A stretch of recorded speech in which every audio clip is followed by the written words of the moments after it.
Hello all, turn to ലേണിൻ്റെ മറ്റൊരു വീഡിയോയിലേക്ക് എല്ലാവർക്കും സ്വാഗതം. സോ ഇന്ന് ഞാൻ നിങ്ങൾക്ക് മുന്നിൽ വന്നിരിക്കുന്നത് 2022 NMMS സാറ്റ് ക്വസ്റ്റ്യൻ പേപ്പറിലെ കെമിസ്ട്രിയുടെ questions, previous year questions solve ചെയ്യാൻ വേണ്ടിയിട്ടാണ്. സോ കഴിഞ്ഞ ക്ലാസ്സിൽ ഫിസിക്സിൻ്റെ ക്വസ്റ്റ്യൻസ് ഞാൻ നിങ്ങൾക്ക് വേണ്ടി ഡിസ്കസ് ചെയ്തിരുന്നു. സോ എല്ലാവർക്കും മനസ്സിലായി എന്നാണ് ഞാൻ കരുതുന്നത്. അതേപോലെ തന്നെ ഇന്ന് കെമിസ്ട്രിയുടെ ക്വസ്റ്റ്യൻസ് ഞാൻ നിങ്ങൾക്ക് വേണ്ടി ഡിസ്കസ് ചെയ്യാണ്. So first question 47th question ആണ്. Which of the following elements have got their names from the colour? ചുവടെ നൽകിയിരിക്കുന്നവയിൽ ഏതെല്ലാം മൂലകങ്ങൾക്കാണ് നിറത്തിൽ നിന്ന് പേരുകൾ ലഭിച്ചത്? കളേഴ്സിന്റെ പേരിൽ നിന്ന് ഏതൊക്കെ എലമെന്റ്സ് ആണ് താഴെ തന്നിരിക്കുന്നതിൽ കളേഴ്സിൽ നിന്നും പേര് ഒറിജിനേറ്റ് ചെയ്തിരിക്കുന്നത്? സോ ഇതിൽ നമുക്ക് അതിൻ്റെ ഒറിജിനേറ്റ് ചെയ്തിരിക്കുന്ന നെയിംസ് ഏതൊക്കെയാണെന്ന് അറിയണം. സോ ഇതിൻ്റെ ഓപ്ഷൻ വരുന്നത് ക്ലോറിൻ ആൻഡ് ക്രോമിയാണ് വരുന്നത്. ക്ലോറിൻ എന്നുള്ള വാക്ക് ഒറിജിനേറ്റ് ചെയ്തിരുന്നത് ഗ്രീക്ക് വേർഡാണ് ക്ലോറസ്. പേൽ ഗ്രീൻ ആണ് ക്ലോറസ് എന്ന് പറഞ്ഞ അർത്ഥം. ക്രോമിയം എന്ന് പറഞ്ഞത് ക്രോമ എന്നൊരു വേർഡിൽ നിന്ന്, ക്രോമ എന്ന് പറഞ്ഞാൽ കളർ എന്ന് തന്നെയാണ് അർത്ഥം. സോ ഇതിൽ ഓപ്ഷൻ വരുന്നത് 1 and 2 ആണ്. 1 and 2 ഓപ്ഷൻ വരുന്നത് ഓപ്ഷൻ എ ആണ്. സോ സെക്കൻഡ് ക്വസ്റ്റ്യനിലേക്ക് പോവാം. Match the changes in physical states in column A with the name of corresponding process in the column B. നമുക്ക് മാച്ച് ദ ഫോളോയിങ് ആണ് തന്നിരിക്കുന്നത്. സോ ഈ ഓപ്ഷൻസിൽ തന്നിരിക്കുന്നത് നമ്മുടെ ഫിസിക്കൽ സ്റ്റേറ്റിൻ്റെ ചേഞ്ചസിനെയാണ്. So liquid to gas, first option liquid to gas എന്താണ്? ലിക്വിഡ് ഗ്യാസ് ആവുന്ന പ്രോസസ്സിനാണ് നമ്മൾ വാപ്പറൈസേഷൻ എന്ന് പറയുന്നത്. സോളിഡ് ലിക്വിഡ് ആവുന്ന പ്രോസസ്സിനാണ് നമ്മൾ മെൽറ്റിംഗ് എന്ന് പറയുന്നത്. സോളിഡ് ലിക്വിഡ് ആവാണ്ട് ഡയറക്ട്ലി ഗ്യാസ് ആവുന്ന പ്രോസസ്സിനാണ് സബ്ലിമേഷൻ എന്ന് പറയുന്നത്. ഗ്യാസ് സോളിഡ് ആവുന്നതിന് കണ്ടൻസേഷൻ. സോ ഇതിൽ ഓപ്ഷൻ വരുന്നത് 1 വരുന്നത് ബി ആണ്, 2 വരുന്നത് സി ആണ്. സോ അങ്ങനെ വരുന്ന ഓപ്ഷൻ ഏതാണ്? ഓപ്ഷൻ ബി ആണ് നമ്മുടെ ആൻസർ ആയിട്ട് വരുന്നത്. സോ നെക്സ്റ്റ് ക്വസ്റ്റ്യനിലേക്ക് പോകാം. 49th question. Which of the following gases R obtained during electrolysis of acidified water? So electrolysis of acidified water എന്താണ്? ആദ്യം നമുക്ക് ഇലക്ട്രോളിസിസ് ഓഫ് അസിഡിഫൈഡ് വാട്ടർ, ആദ്യം ലൈസിസ് എന്ന് പറഞ്ഞാൽ എന്താണ്? വാട്ടറിന്റെ ലൈസിസ് എന്ന് പറഞ്ഞാൽ അത് എന്ത് ലൈസിസ് ആയിക്കോട്ടെ, വാട്ടറിന്റെ ലൈസിസ് എന്ന് പറഞ്ഞാൽ എന്താ? വാട്ടറിനെ സ്പ്ലിറ്റ് ചെയ്യുന്നു, അതിന്റെ കോൺസ്റ്റിറ്റ്യൂന്റ് എലമെന്റ്സ് ആയിട്ട് സ്പ്ലിറ്റ് ചെയ്യുന്നു. ഹൈഡ്രജൻ ആണ്, ഓക്സിജൻ ആണ് കിട്ടുക. അത് അസിഡിഫൈഡ് വാട്ടർ ആയാൽ പോലും എന്താണ് ഇലക്ട്രോളിസിസ് ഓഫ് ഇലക്ട്രോളിസിസ് എന്ന് പറഞ്ഞാൽ, ലൈസിസ് എന്ന് പറഞ്ഞാൽ സ്പ്ലിറ്റിംഗ്, ഇലക്ട്രോളിസിസ് എന്ന് പറഞ്ഞാൽ ഇലക്ട്രിക് കറന്റ് കൊടുത്തിട്ട് നമ്മൾ വാട്ടറിനെ സ്പ്ലിറ്റ് ചെയ്യുന്നു. എങ്ങനെയായാലും വാട്ടർ സ്പ്ലിറ്റ് ചെയ്താൽ ഹൈഡ്രജൻ ഓക്സിജൻ ആയിട്ട് മാറുക. സോ അപ്പോൾ നമുക്ക് കിട്ടുന്ന ഗ്യാസസ് ഏതൊക്കെയാണ്? Hydrogen and oxygen. Option A. Simple question ആണ്. ഓപ്ഷൻ എ ആണ് നമ്മുടെ ആൻസർ ആയിട്ട് വരുന്നത്, ഓപ്ഷൻ എ.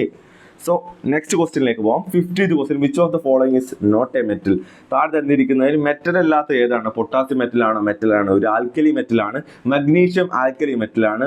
മെർക്കുറി മെറ്റലാണ്. ലിക്വിഡ് ഫോമിലുള്ള മെറ്റലാണ്. So the option is sulphur ഒരു നോൺ മെറ്റൽ ആയിട്ടുള്ള എലമെന്റ് ആണ്. നെക്സ്റ്റ് ക്വസ്റ്റ്യൻ 51st ക്വസ്റ്റ്യൻ ആണ്. നമ്മൾ 51ാമത്തെ ക്വസ്റ്റ്യനിലേക്ക് പോകാം. Analyse the given table and choose the correct option. താഴെ തന്നിരിക്കുന്നവയിൽ കറക്റ്റ് ഓപ്ഷൻ ഏതാണ്?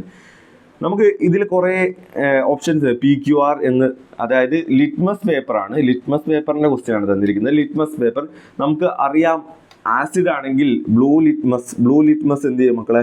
ബ്ലൂ ലിറ്റ്മസ് റെഡ് ആയിട്ട്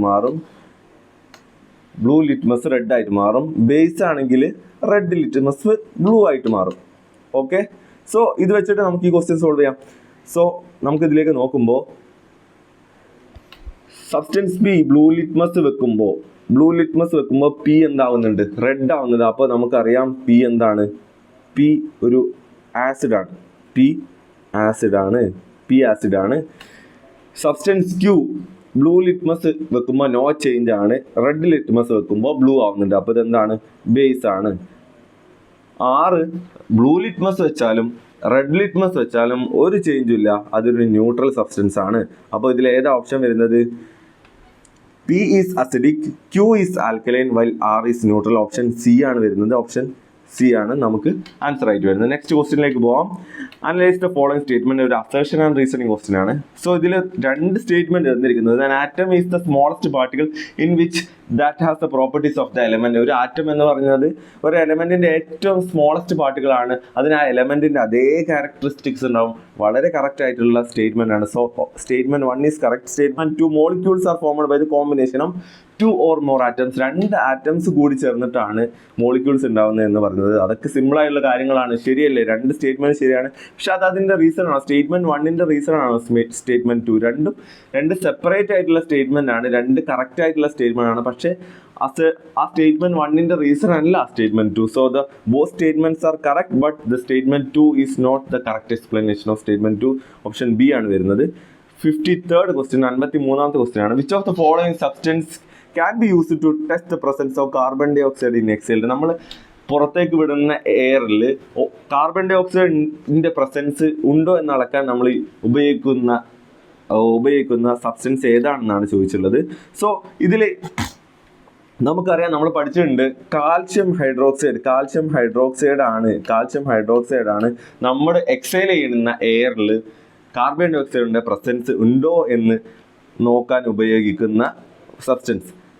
കാരണം കാൽഷ്യം ഹൈഡ്രോക്സൈഡും കാർബൺ ഡൈ ഓക്സൈഡും റിയാക്ട് ചെയ്ത് കഴിഞ്ഞാൽ കാൽഷ്യം കാർബണേറ്റ് എന്നുള്ള കോമ്പൗണ്ട് ഉണ്ടാവുകയും അതൊരു മിൽക്കി വൈറ്റ് പ്രസിപ്പിറ്റേറ്റ് ഉണ്ടാവുകയും ചെയ്യും. അതിൽ നമുക്ക് മനസ്സിലായി, നമ്മൾ എക്സൈൽ ചെയ്യുന്ന എയറിൽ കാർബൺ ഡൈ ഓക്സൈഡ് ഉണ്ടല്ലോ. സോ ആ എയറിനെ നമ്മൾ കാൽഷ്യം ഹൈഡ്രോക്സൈഡിനായിട്ട് റിയാക്ട് ചെയ്യിപ്പിച്ചാൽ അവിടെ ഒരു മിൽക്കി വൈറ്റ് പ്രസിപ്പിറ്റേറ്റ്, ആ ഒരു എക്സ്പെരിമെന്റ് നമുക്ക് ചെയ്താൽ മിൽക്കി വൈറ്റ് പ്രസിപ്പിറ്റേറ്റ് ഉണ്ടാകും. സോ കാൽഷ്യം ഹൈഡ്രോക്സൈഡ് ആണ് നമ്മുടെ ആൻസർ വരുന്നത്, കാൽഷ്യം ഹൈഡ്രോക്സൈഡ്. സോ ഇതിൽ ഏതാണ് കാൽഷ്യം ഹൈഡ്രോക്സൈഡ്? ക്യുക്ലൈം എന്ന് പറഞ്ഞാൽ കാൽഷ്യം ഓക്സൈഡ് ആണ്. ലെമൺ ജ്യൂസ്, ലൈം വാട്ടർ എന്ന് പറഞ്ഞാലാണ് calcium hydroxide. Vinegar acetic acid ആണ്. സോ നമ്മുടെ ഓപ്ഷൻ വരുന്നത് ലൈം വാട്ടർ ആണ്, കാൽഷ്യം ഹൈഡ്രോക്സൈഡ്. ഓക്കെ, ഇതോടുകൂടി നമ്മുടെ ഇന്നത്തെ കെമിസ്ട്രിയുടെ പ്രീവിയസ് ഇയർ ക്വസ്റ്റ്യൻ നമ്മൾ 2022 ക്വസ്റ്റ്യൻ പേപ്പർ നമ്മൾ സോൾവ് ചെയ്തിരിക്കുകയാണ്. എല്ലാവർക്കും മനസ്സിലായി എന്ന് വിചാരിക്കുന്നു. സോ അടുത്ത വീഡിയോയിൽ വീണ്ടും കാണാം. ബൈ.